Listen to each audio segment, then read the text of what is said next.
নমস্কার বন্ধুরা, medicine in চ্যানেলে জানাই আপনাদেরকে স্বাগতম। বন্ধুরা, আজ লুপিটাস সিপিএম সিরাপের কাজ এবং পার্শ্ব প্রতিক্রিয়া নিয়ে বিস্তারিত আলোচনা করব। তাই ভিডিওটি শেষ অবধি অবশ্যই দেখবেন এবং চ্যানেলে নতুন হয়ে থাকলে চ্যানেলটিকে সাবস্ক্রাইব করে নেবেন, যাতে ওষুধ সম্পর্কে সঠিক তথ্য সবার আগে আপনারা পেয়ে যান। লুপিটাস সিপিএম সিরাপ এটি তৈরি করেছে লুপিন লিমিটেড। এটি যে উপাদান দিয়ে তৈরি করা হয়েছে তা হলো লিভোক্লোপ্রাস্টিন 20 mg প্রতি 5 ml এবং ক্লোরফেনারামাইন ম্যালেরিয়াট 4 mg প্রতি 5 ml। এটি 100 ml এর বোতলে পাওয়া যায়। লুপিটাস সিপিএম সিরাপ গুরুতর শুষ্ক কাশি দমন করতে সাহায্য করে। এছাড়া অ্যালার্জিজনিত কাশি যেমন ঠান্ডাজনিত কাশি এবং ভাইরাসজনিত কাশি ও গলায় সুরসুরি বা চুলকানি সারাতে এই ওষুধ সেবন করার পরামর্শ দিয়ে থাকেন চিকিৎসক। এই ওষুধ সেবন করার নিয়ম হচ্ছে প্রাপ্তবয়স্করা 2 চামচ করে দিনে 3 বার খাওয়ার পর খেতে হবে।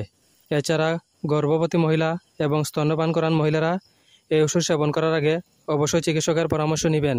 এই ওষুধ সেবনে সাধারণ কিছু পার্শ্ব প্রতিক্রিয়া দেখা দিতে পারে। তা হলো বমি বমি ভাব, মাথা ব্যথা, মাথা ঘোরা, ক্লান্তি এবং ঘুম ঘুম ভাব।